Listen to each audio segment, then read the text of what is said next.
बघू शकता मस्त हिरवीगार अशी मी कोथिंबीर घेतलेली आहे। तर ह्या कोथिंबीरीला काय करायचं आपण बारीक असं चिरून घेणार आहोत। तर इथे बघू शकता मी थोडीशी अशी कोथिंबीर घेतलेली आहे आणि इथे चाकू घेतलेला आहे। तर इथे चाकूच्या साहाय्याने बारीक असं मी आता चिरून घेणार आहे इथे कोथिंबीर। तर इथे आज आपण खूप छान असा कोथिंबीर पासून मस्त असा चटपटीत नाश्ता बनवणार आहोत। खूप सोप्या पद्धतीचा आहे आणि खायला पण एकदम मस्त लागणार आहे। तर इथे नवीन पद्धतीने हा नाश्ता बनणार आहे। तर तुम्हाला जर माझा हा नाश्ता कसा वाटला तर कमेंट मध्ये मला नक्की सांगा। तर इथे लहानांपासून मोठ्यांपर्यंत सर्वांना आवडणार आहे।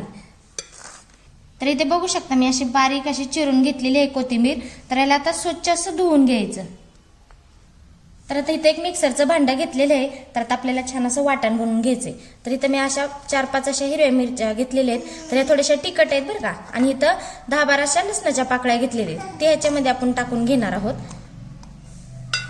आणि हिरव्या मिरच्याचा असं तुकडा करायचं आणि ती पण ह्याच्यामध्ये टाकून घ्यायचं आणि ह्याची बारीक अशी पेस्ट करून घ्यायची। ह्याच्यामध्ये पाणी नाही ओतायचं, बिना पाण्याचीच अशी पेस्ट करून घ्यायची। आणि थोडंसं मीठ टाकायचं, मीठ टाकले की पटकन अशी आपली हिरवी मिरची बारीक होते। तर इथे बघू शकता अशी बारीक मी पेस्ट करून घेतलेली आहे। तर इथे गॅसवरती एक कढई ठेवलेली आहे। कढई आपली गरम झालेली आहे, त्यामध्ये आपण तेल टाकणार आहोत। तर थोडंसं तेल टाकून घ्यायचं याच्यामध्ये। तर आपण थोडंसं तेल टाकलेलं आहे।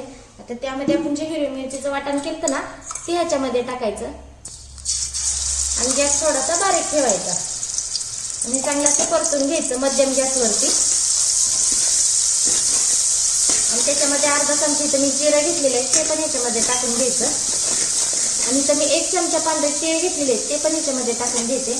आणि गॅस हा मध्यमच ठेवायचा, मध्यम गॅसवरती चांगलं असं परतून घ्यायचं। तर इथे हिरवी मिरची छान अशी आपली परतलेली आहे।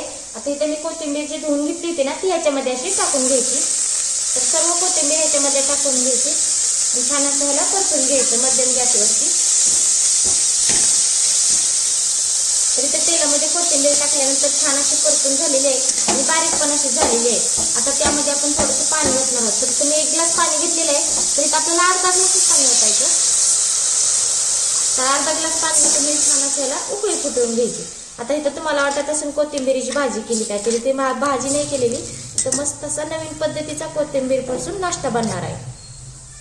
तर इथे बघू शकता पाण्याला आपल्याला छान उकळी पण आलेली आहे। आता इथे मी 1 वाटी बारीक रवा घेतलेला आहे। जर तुमच्याकडे जाड असेल ना तर मिक्सर मध्ये बारीक करून घ्या। तर हाताच्या असे मुठीच्या साईने असा रवा ह्याच्यामध्ये थोडा थोडा टाकून घ्यायचा। तर असं का टाकायचा, कारण का असं आपण एकदम जर टाकला तर ह्याच्यामध्ये अशा गाठी होतात, म्हणून असं थोडा थोडा करून ह्याच्यामध्ये टाकून घ्यायचा आणि गॅस हा बारीकच ठेवायचा। तर इथे बघू शकता आपण रवा छान असा टाकून घेतलेला आहे। तर इथे मी 2 चमचे तांदळाचं पीठ टाकून घेणार आहे। तर इथं तुम्हाला जर टाकायचं असलं तर टाकू शकता, नाही टाकलं तरी पण चालतं। नुसता रव्याचा जरी बनवला नाश्ता तरी पण चालतो। आता हे व्यवस्थित असं मिक्स करून घ्यायचं। तर इथे छान असं मिक्स करायचं। इथं जर तुम्हाला मिश्रण पातळ वाटायला लागलं तर ह्याच्यामध्ये आणखी रवा टाकून घ्यायचा आणि मीठ ते इथे चेक करून घ्यायचं। तर ह्याला चांगलं आपण मिक्स करून घेणार आहोत मध्यम गॅसवरती। तर इथे बघू शकता आपण रवा छान असं मिक्स करून घेतलेला आहे आणि इथं थोडंसं आपलं मिश्रण घट्ट वाटायला लागलं तर थोडासा असा हाताच्या साह्याने पाण्याचा शितोडा द्यायचा, म्हणजे त्याला जरा ओलसरपणा येतो। आणि मी कसं अजून थोडासा एकदम पातळ वाटायला लागलं तर थोडासा असा रवा टाकून घेतलेला होता। तर इथे आता छान असं हे मिक्स करून घ्यायचं आणि गॅस हा मध्यमच ठेवायचा। आता मी तुम्हाला इथं 1 वाटी रवा दाखवला होता, तर इथं आपल्याला अर्धी वाटीच रवा टाकलेला आहे, बाकीचा रवा आपण ठेवून दिलेला आहे। तर इथं बघू शकता आपलं छान असं मिश्रण तयार झालेलं आहे। तर इथं बघा असं हाताच्या साईने असं चेक करून बघायचं। तर माझ्या हाताला असं हे मिश्रण चिटकत नाही, म्हणजे आपलं हे मिश्रण छान असं तयार झालेलं आहे। तर आता आपण एका वाटीमध्ये काढून घेणार आहोत त्याला थंड होण्यासाठी। तर इथे बघू शकता आपलं मिश्रण छान असं थंड झालेलं आहे। तर ह्याला काय करायचं, हाताच्या साह्याने व्यवस्थित असं हे मळून घ्यायचं। तर इथं माझ्या हाताला चिटकत नाही, जर तुमच्या हाताला चिटकायला तर थोडासा तेलाचा हात लावायचा। तर ह्याला चांगलं असं मऊ करून घ्यायचं मिश्रणाला। तर इथे बघू शकता मस्त आपण मिश्रणाचा हा गोळा तयार करून घेतलेला आहे। तर इथे छान असं आपला मऊ पण करून घेतलेला आहे। तर असं थोडंसं पीठ घ्यायचं ह्याच्यातलं आणि असं गोल करायचं। तर ह्याला तुम्ही कसा पण आकार देऊ शकता, कोणी गोल द्या किंवा चपटा दिला तरी पण चालतं। तर मी इथं गोल देणार आहे। तर अशाच पद्धतीचा आपण ह्याला आकार देऊन घेणार आहोत।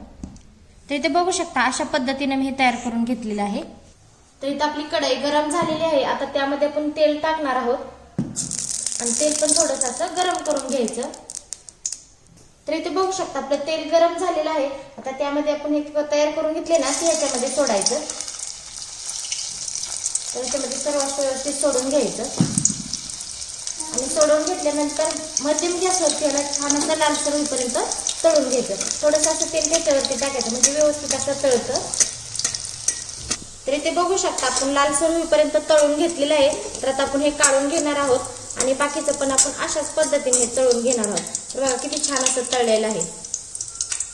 तर इथे बघू शकता मस्त आपला कोथिंबीर पासून नाश्ता तयार झालेला आहे. खायला पण एकदम मस्त लागणार आहे आणि कुरकुरीत असं झालेलं आहे. तर बघा इथे किती मस्त झालेला आहे ना हा नाश्ता.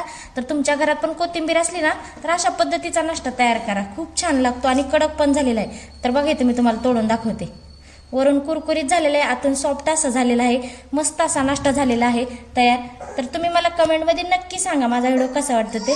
तर चला तर मग भेटूया पुढच्या रेसिपीमध्ये. तोपर्यंत धन्यवाद.